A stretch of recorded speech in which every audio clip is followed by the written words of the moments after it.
Assalamualaikum warahmatullahi wabarakatuh. Terima kasih. Alhamdulillahirrahmanirrahim. Puji dan syukur kehadirat Allah Subhanahu wa Ta'ala. Pada hari ini, kita masih dipertemukan pada mata kuliah sosiologi olahraga. Nah, pada hari ini, teman-teman, kita akan membahas materi terkait olahraga sebagai fenomena sosial. Nah, fenomena sosial dalam olahraga. Nah, sekarang sudah berkembang sosial budaya dalam bentuk olahraga. Banyak fenomena sosial yang berpengaruh terhadap dinamika interaksi sosial budaya masyarakat. Hal itu sejalan dengan perkembangannya olahraga akan terus mengalami perkembangan sesuai dengan perkembangan kebudayaan.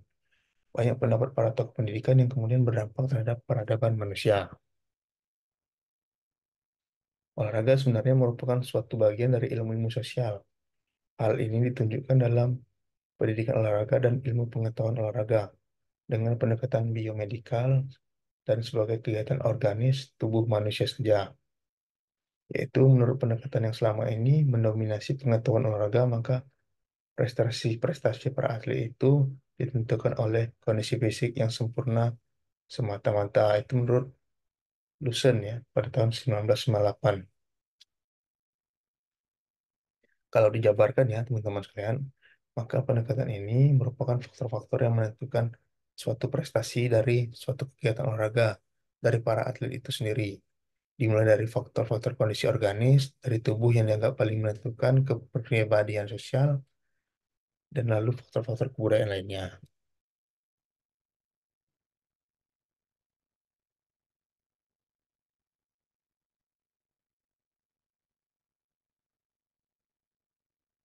Nah, sifat manusia yang pertama adalah makhluk individu. Manusia memiliki kebutuhan, tujuan, dan ambisi untuk mempertahankan hidup. Kemudian yang adalah makhluk sosial. Manusia tidak dapat hidup sendiri karena manusia membutuhkan bantuan orang lain untuk mempertahankan hidupnya.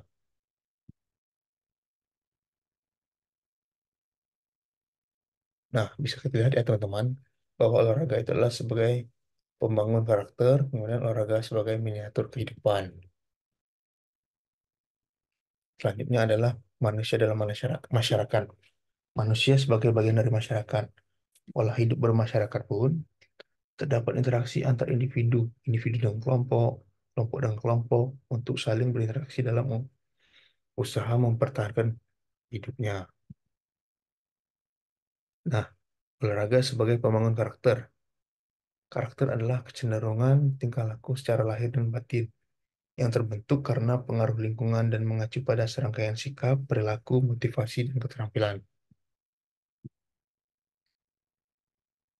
Kemudian, olahraga membantu proses pembentukan karakter manusia. Nah, untuk jenis olahraganya itu adalah ada olahraga kelompok atau olahraga tim, kemudian olahraga individu.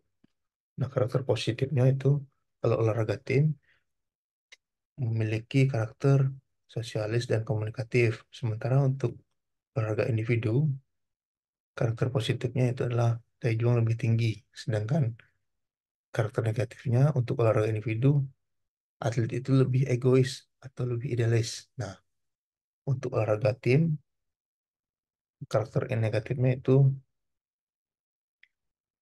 atlet itu memiliki daya juang lebih rendah. Jadi semangat juangnya itu turun karena selalu mengandalkan teman-temannya di timnya. Nah, karakter positif dalam olahraga. Yang pertama adalah percaya diri, menghargai diri sendiri, dan disiplin. Kemudian yang kedua adalah menghormati peraturan, fair play, dan komunikatif. Kemudian yang ketiga adalah mampu bekerja sama, daya juang tinggi, dan berjiwa kepemimpinan. Kemudian yang keempat adalah bijak, rela berkorban, dan mandiri. Nah, tujuan akhir olahraga terletak dalam peranannya sebagai wahana yang unik dalam menyempurnakan watak manusia, sebagai sarana untuk memiliki dan membentuk kepribadian yang kuat, serta menumbuh kembangkan sifat yang mulia. Hanya orang-orang yang memiliki kewajiban moral seperti inilah yang menjadi warga masyarakat yang berguna, menurut Socrates.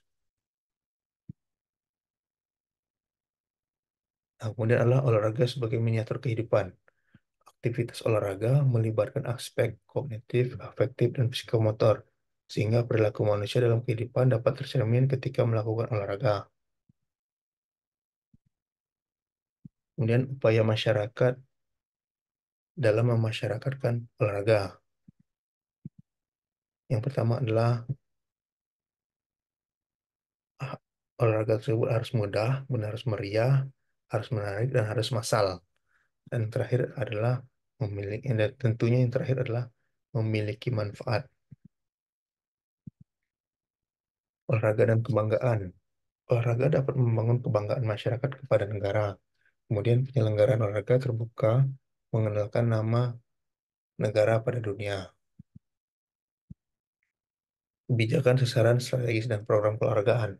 Kebijakan di bidang keolahragaan yang pertama adalah meningkatkan pola kemitraan dan kewirausahaan dalam upaya menggali potensi ekonomi. Kemudian yang kedua adalah mengembangkan sistem penghargaan dan meningkatkan kesejahteraan insan olahraga.